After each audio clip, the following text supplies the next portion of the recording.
Morning students, कैसे हो? तो जो हमारा टॉपिक चल रहा था मैटर इन आवर सराउंडिंग, ये हमारा चैप्टर चल रहा था। तो उसी के बारे में हमने पहले पढ़ रखा था कि मैटर क्या होता है और मैटर के अंदर जो पार्टिकल्स होते हैं उनकी प्रॉपर्टीज क्या होती हैं। उसके बाद हमने पढ़ा था कि on the base of physical nature matter के कितने टाइप्स हैं। और आपको पता है कि मैटर के 3 टाइप्स होते हैं, एक होता है सॉलिड, लिक्विड, गैस। अब हमें जो नेक्स्ट टॉपिक शुरू करने वाले जो है नेक्स्ट टॉपिक वो है, क्या एक मैटर अपनी स्टेट को चेंज कर सकता है? क्या मैटर अपनी स्टेट को चेंज कर सकता है? क्या मतलब आपके पास एक मैटर है, वो किसकी फॉर्म में है? सॉलिड फॉर्म में। क्या वो लिक्विड फॉर्म में चेंज हो सकता है? मैटर आपके पास किसकी फॉर्म में है? सॉलिड की फॉर्म में। किसकी फॉर्म में है? सॉलिड की फॉर्म में है। तो आपको उसको चेंज करना है, क्या वो चेंज लिक्विड में हो सकता है? और अगर आपके पास मैटर लिक्विड में है, क्या वो लिक्विड वाला मैटर चेंज हो सकता है गैस वाले स्टेट में? या गैस वाली जो स्टेट है एक मैटर की, क्या वो लिक्विड में चेंज हो सकती है? और जो एक मैटर आपको लिक्विड स्टेट में है, क्या वो सॉलिड स्टेट में चेंज हो सकता है? ये हमें आज पढ़ना है। हाँ, होगा। अगर आपके पास एक मैटर एक स्टेट में है, वो दूसरी स्टेट में चेंज हो सकता है, तो क्या करने से? तो 2 पॉइंट्स आपको याद रखना है। अगर आपको एक मैटर की स्टेट चेंज करनी है दूसरी स्टेट में, मतलब अगर आपको सॉलिड को चेंज करना है लिक्विड में, लिक्विड को चेंज करना है गैस में, या गैस को चेंज करना है लिक्विड में और लिक्विड को चेंज करना है सॉलिड में, तो 2 तरीके हैं जिससे हम ये काम कर सकते हैं। क्या? एक तो टेम्परेचर,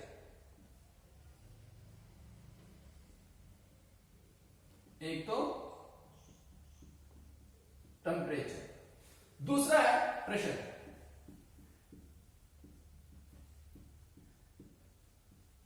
ये तो हम यूज कर सकते हैं, टेम्परेचर और प्रेशर हम यूज कर सकते हैं एक मैटर की स्टेट को चेंज करने के लिए।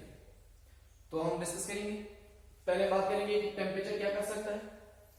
हमारे पास सॉलिड है, हमारे पास सॉलिड है, एक मैटर है हमारे पास, और किस स्टेट में है? सॉलिड में। और इस मैटर को जो आपको सॉलिड स्टेट में है, इसका आप टेम्परेचर बढ़ा, मतलब आपको इसको टेम्परेचर देना है।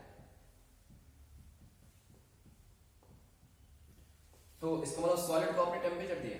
और आपको पता है कि जो सॉलिड के अंदर पार्टिकल्स होते हैं वो बहुत नजदीक होते हैं। बहुत नजदीक क्यों होते हैं? क्योंकि सॉलिड के अंदर जो पार्टिकल्स के बीच में वो फोर्स ऑफ अट्रैक्शन होता है वो बहुत ज्यादा है। इसी की वजह से वो पार्टिकल्स क्या होते हैं? बहुत पास पास होते हैं। और उनकी पोजीशन क्या होती है? सॉलिड के अंदर पार्टिकल्स की जो पोजीशन है वो फिक्स्ड होती है। पार्टिकल्स एक ही जगह होते हैं, वो मूवमेंट नहीं करते हैं, क्योंकि वो पार्टिकल्स पास में होते हैं और उन पार्टिकल्स की जो पोजीशन है वो फिक्स्ड है। तो आप क्या कर रहे हैं? आप टेम्परेचर बढ़ा रहे हैं। किसका? सॉलिड का। तो मैंने आपको पहले भी बताया था कि जब आप एक मैटर का टेम्परेचर बढ़ाओगे तो टेम्परेचर क्या करेगा? टेम्परेचर क्या करेगा? उस मैटर के अंदर जो पार्टिकल्स है उन पार्टिकल्स की क्या बढ़ेगी? Kinetic energy. पॉइंट यहां पे याद रखना है।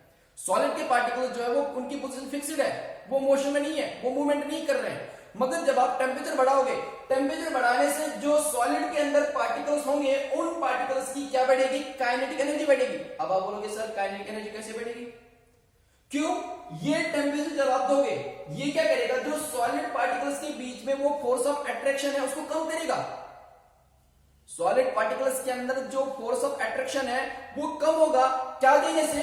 टेम्परेचर देने से। इसका मतलब वो पार्टिकल्स अब दूर दूर होने लगेंगे, पार्टिकल दूर दूर हो जाएंगे। क्यों? क्योंकि जो फोर्स ऑफ अट्रैक्शन है वो धीरे धीरे कम हो रहा है। क्या बढ़ाने से? टेम्परेचर बढ़ाने से। आप टेम्परेचर बढ़ा रहे हो, आप टेम्परेचर बढ़ा रहे हो, आपने कुछ समय के लिए इसको टेम्परेचर दिया और उसकी वजह से जो सॉलिड पार्टिकल्स के अंदर फोर्स ऑफ अट्रैक्शन था वो कम हो गया। अब पार्टिकल्स हिलना शुरू हो जाएंगे। तो एक टाइम ऐसा आएगा, एक टेम्परेचर ऐसा आ जाएगा जब ये सॉलिड पिघल जाएगा, ये मेल्ट हो जाएगा। तो ये जब मेल्ट हो जाएगा ये किस में चेंज होगा? ये लिक्विड में चेंज होगा। तो पॉइंट आपको यहां पे क्या याद रखना है कि टेम्परेचर आपने दिया सॉलिड को, जब आपने सॉलिड को टेम्परेचर देना शुरू कर दिया, क्या ये पिघल जाता है, क्या ये मेल्ट होता है, क्या ये लिक्विड स्टेट में जल्दी आ जाता है ना, कुछ समय लगता है, कुछ टेम्परेचर आपको देना पड़ेगा। जिस टेम्परेचर पे ये सॉलिड किस में चेंज होगा, लिक्विड में। तो यहां पे आपको एक पॉइंट याद रखना है, एक डेफिनेशन याद रखनी है, जिस टेम्परेचर पे एक सॉलिड क्या हो जाएगा, मेल्ट हो जाएगा, उस टेम्परेचर को बोलते हैं मेल्टिंग पॉइंट। अगर आपसे कोई बोलेगा किसको बोलते हैं मेल्टिंग पॉइंट, अगर आपसे कोई बोलेगा किसको बोलते हैं मेल्टिंग पॉइंट, आपको बोला मेल्टिंग पॉइंट वो टेम्परेचर है जिस टेम्परेचर पे एक सब्सटेंस क्या हो रहा है, मेल्ट हो रहा है, पिघल रहा है।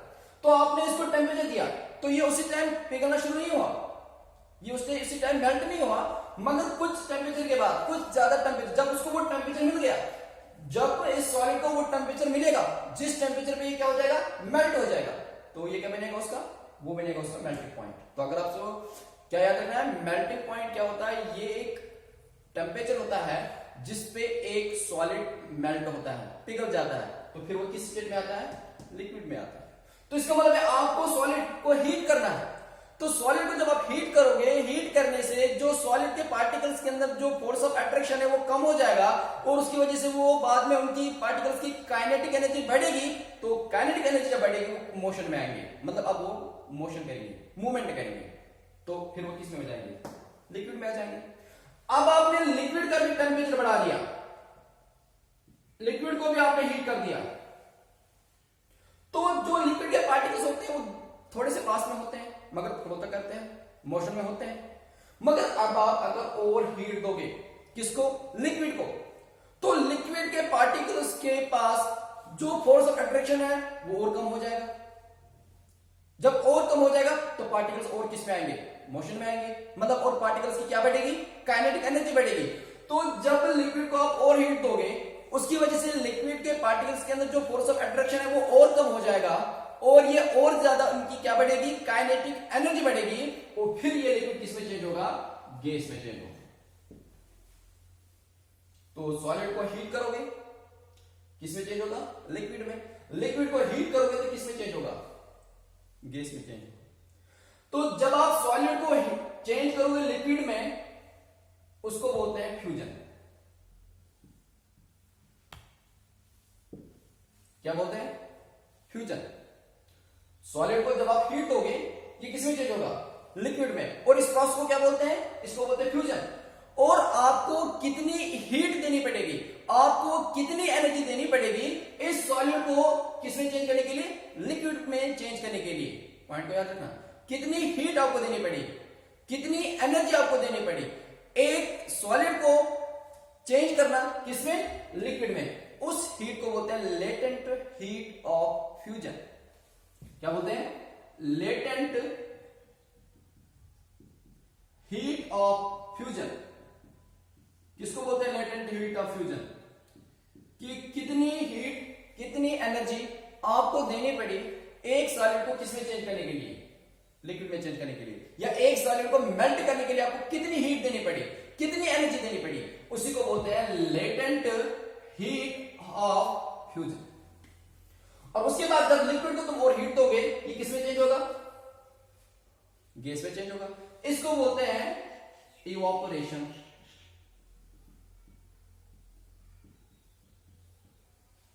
इसको क्या बोलते हैं, इवापोरेशन। और उसके बाद गैसेस का चेंज होना लिक्विड में, क्योंकि गैस भी चेंज होता है लिक्विड में। मगर पॉइंट को यहां पे याद रखना है, आपने सॉलिड को चेंज किया लिक्विड में, क्या देने से, हीट देने से। आपने लिक्विड को चेंज कर दिया गैस में, क्या देने से, हीट देने से। मगर जब आप गैस को क्या करोगे, कूल करोगे, गैस को क्या करोगे, कूल, मतलब वहां पे टेम्परेचर बहुत कम होगा। आपने गैस को रखा है वहां पे जहां पे टेम्परेचर बहुत कम है, बहुत कम है, वो गैस किसमें चेंज हो जाएगा, लिक्विड में चेंज हो जाएगा। उसको क्या बोलते हैं, उसको बोलते हैं लिक्विफिकेशन।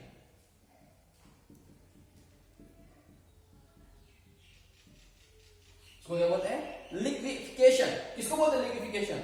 जब गैस चेंज होगा किसमें, लिक्विड में, मगर टेम्परेचर क्या रखना है वहां पे, बहुत कम रखना है। अब जब आप सॉलिड लिक्विड को करोगे चेंज सॉलिड में, लिक्विड को चेंज करोगे सॉलिड में, तो वहां पे भी टेम्परेचर क्या होना चाहिए, बहुत कम होना चाहिए। तो इसका मतलब वहां पे भी ठंड होनी चाहिए। जैसे हम पानी को रखते हैं फ्रिज में, वहां पे तो बहुत टेम्परेचर कम होता है, वो पानी किसमें चेंज होता है, बर्फ में। तो बर्फ क्या है, सॉलिड फॉर्म है। तो जब आप लिक्विड को चेंज करोगे सॉलिड में, मगर वहां पे टेम्परेचर बहुत कम होना चाहिए, ठंडा टेम्परेचर होना चाहिए, वहां पे एनवायरमेंट ठंडा होना चाहिए या एटमॉस्फेयर ठंडा होना चाहिए, बहुत कम टेम्परेचर होना चाहिए, तभी लिक्विड भी किसमें चेंज होगा, सॉलिड में। उसको बोलते हैं सॉलिडिफिकेशन।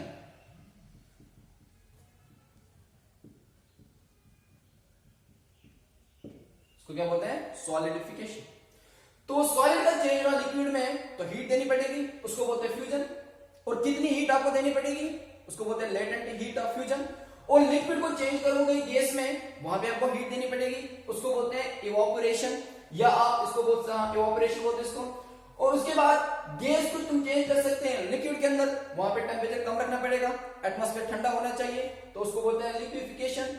और उसके बाद लिक्विड को तुम चेंज कर सकते हैं सॉलिड के अंदर, वहां पे भी टेम्परेचर कम होना चाहिए, वहां पे भी कूल होना चाहिए, तो उसको बोलते हैं सॉलिडिफिकेशन।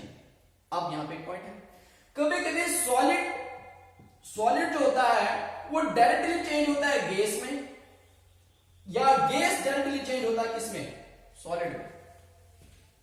यहां पे सॉलिड लिक्विड गैस आए, मगर कभी कभी सॉलिड डायरेक्टली चेंज होता है गैस के अंदर, या गैस डायरेक्टली चेंज होता है किसके अंदर, सॉलिड के अंदर। इस प्रोसेस को बोलते हैं सब्लिमेशन।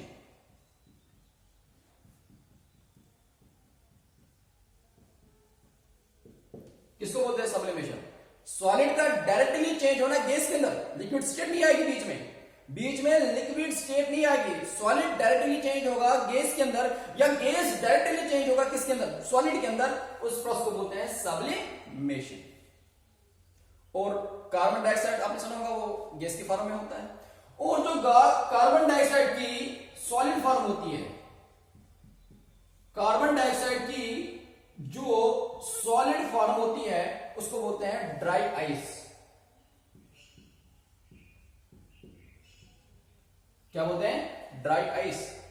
सॉलिड की जो कार्बन डाइऑक्साइड की जो सॉलिड फॉर्म होती है, कार्बन डाइऑक्साइड की जो सॉलिड फॉर्म होती है, उसको क्या बोलते हैं, ड्राई आइस। अब यहां पे हम बात करेंगे एक और पॉइंट की, कि जब आपके पास लिक्विड था और उस लिक्विड को आपने हीट कर दिया, और हीट करने के बाद वो बॉयल हो जाता है। आप गैस के ऊपर पानी रखते हैं, तो जब आप उस पानी को गैस पे रखते हैं, गैस चलाते हैं, जब पानी उबलना शुरू उसी टाइम होता है, नहीं होता ना। पहले आपको उस पानी को कुछ टेम्परेचर चाहिए, उस पानी को कुछ टेम्परेचर चाहिए, जिस टेम्परेचर पे वो बॉयल होगा, जिस टेम्परेचर पे वो उबलेगा। तो एक लिक्विड जिस टेम्परेचर पे बॉयल होगा, जिस टेम्परेचर पे एक लिक्विड बॉयल होगा, उसको बोलते हैं बॉइलिंग पॉइंट। क्या बोलते हैं, बॉइलिंग पॉइंट।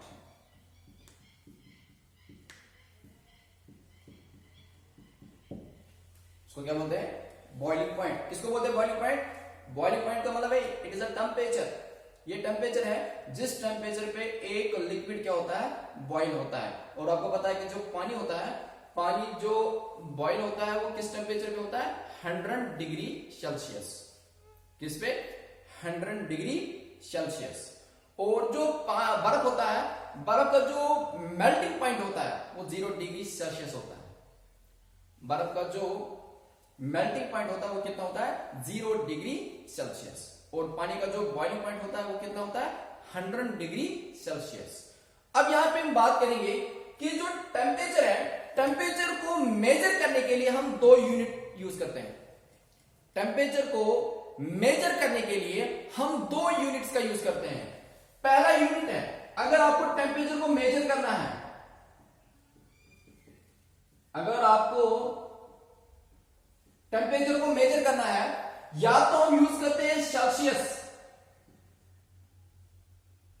या तो हम यूज करते हैं सेल्सियस, जिसको ऐसे डिनोट किया जाता है सेल्सियस डिग्री में, या तो हम यूज करते हैं केल्विन, जिसको डिनोट करते हैं के से। और एक और स्केल है जिसको बोलते हैं फ़ारेनहाइट या फ़ारेनहाइट बोलते हैं उसको। तो ज्यादातर किसको यूज किया जाता है कि टेम्परेचर को नापने के लिए जो स्केल यूज की जाती है या तो वो सेल्सियस वाली होगी, या तो वो केल्विन वाली होगी, या तो वो फ़ारेनहाइट होगी। कौन होगी? फ़ारेनहाइट। अब कभी कभी क्वेश्चन आता है कि अगर आपके पास टेम्परेचर दिया गया है सेल्सियस में, आप उसको केल्विन में कैसे चेंज करोगे? अगर आपके पास टेम्परेचर दिया गया है किसमें? सेल्सियस में, तो आपको उसको चेंज करना है किसमें? केल्विन में। तो इसको करने के लिए आपको एक पॉइंट याद रखना है, इसको करने के लिए आपको एक पॉइंट याद रखना है कि कब और कैसे हम जो टेम्परेचर है एक यूनिट में दिया गया है उसको हम दूसरे यूनिट में कैसे चेंज करेंगे। यहां पे आपको एक पॉइंट याद रखना है, जो 0 डिग्री सेल्सियस होता है, 0 डिग्री सेल्सियस किसके बराबर होता है? 273 केल्विन। 273 केल्विन रियल में है 273.15। रियल में कितने हैं? 273.15 केल्विन है, मगर 15 डेसिमल है, डेसिमल के बाद हम इसको यूज नहीं करते हैं, तो हम शॉर्टली बोलते हैं कि 0 डिग्री सेल्सियस किसके बराबर है? 273 केल्विन के बराबर है। तो अब अगर आपको टेम्परेचर दिया गया है सेल्सियस में, आपको टेम्परेचर दिया गया है किसमें? सेल्सियस में, और आपको कन्वर्ट करना है उसको किसमें? केल्विन में कन्वर्ट करना है। तो आपको क्या करना है? जितना टेम्परेचर आपको दिया गया है, जितना टेम्परेचर आपको दिया गया है सेल्सियस में वो लिखो, जितना टेम्परेचर आपको दिया गया है सेल्सियस में वो लिखो, प्लस करो 273, प्लस करो 273, तो आपको टेम्परेचर मिलेगा केल्विन में। अगर आपको टेम्परेचर सेल्सियस चेंज करना है किसमें? केल्विन में, तो आपको क्या करना है? जितना टेम्परेचर आपको सेल्सियस में दिया गया है उसको प्लस करोगे किससे? 273 से। फॉर एग्जाम्पल हमारे पास टेम्परेचर है 100 डिग्री सेल्सियस, हमारे पास टेम्परेचर कितना है? 100 डिग्री सेल्सियस, और इसको कन्वर्ट किसमें करना है? केल्विन में। तो आपको क्या करना है? जितना टेम्परेचर दिया गया है सेल्सियस में, कितना दिया गया है? 100 दिया गया है, प्लस क्या करना है? 273, तो कितना मिलेगा? 373 केल्विन। इसका मतलब है कि 100 डिग्री सेल्सियस किसके बराबर होता है? 373 केल्विन के बराबर होता है। अब अगर आपको केल्विन में दिया गया है, अब अगर आपको टेम्परेचर केल्विन में दिया गया है और आपको उसको कन्वर्ट करना है किसमें? सेल्सियस में कन्वर्ट करना है, तो क्या करना है? इसका उल्टा हो जाएगा। जितना आपको केल्विन में दिया गया है, जितना आपको केल्विन में दिया गया है, फॉर एग्जाम्पल आपको टेम्परेचर दिया गया है 373 केल्विन, केल्विन में दिया गया है, और हमें टेम्परेचर को कन्वर्ट करना है, इस केल्विन वाले टेम्परेचर को हमें चेंज करना है किसमें? सेल्सियस में। तो आपको क्या करना है? जितना केल्विन में टेम्परेचर दिया गया है उसको माइनस से करो 273, उसको माइनस से करो किससे? 273 से। तो क्या करेंगे? 373 minus 273 is equal to 100 degree Celsius. था हमारा टेम्परेचर किसमें? केल्विन में। जितना दिया गया है उसको माइनस करो 273 से, तो तुम्हारा टेम्परेचर किसमें चेंज होगा? सेल्सियस में। और जब तुम्हारा सेल्सियस में दिया गया है, जितना दिया गया उसको लिखो, प्लस करो 273 से, वो किसमें कन्वर्ट होगा? केल्विन में कन्वर्ट होगा। तो 3 स्केल्स हम यूज करते हैं टेम्परेचर को नापने के लिए। पहला सेल्सियस, दूसरा केल्विन, और तीसरा फ़ारेनहाइट। और यहां पे आपको ये पॉइंट याद रखना है कि केल्विन टेम्परेचर को कैसे हम कन्वर्ट कर सकते हैं? सेल्सियस में, और सेल्सियस को हम कैसे कन्वर्ट कर सकते हैं? केल्विन में। और यहां पे आपको ये पॉइंट भी याद रखना है कि जो 0 डिग्री सेल्सियस होता है वो कितना होता है केल्विन में? 273 केल्विन होता है। तो ये पॉइंट आपको याद रखना है। तो इसके बेस पे आप बुक में एक्सरसाइज भी है वो कर सकते हैं कि 1-2 क्वेश्चन दिए गए हैं, उसमें ये लिखा है कि आप केल्विन टेम्परेचर को कैसे सेल्सियस में चेंज कर सकते हैं और सेल्सियस को कैसे चेंज कर सकते हैं केल्विन में। तो आप उन क्वेश्चन को अपने कॉपी में करना अच्छे तरीके से। तो कोई प्रॉब्लम हो, कुछ समझ नहीं आ रहा हो, तो आप कमेंट करके बता सकते हैं, और मेरा जो वीडियो है इसको लाइक करना।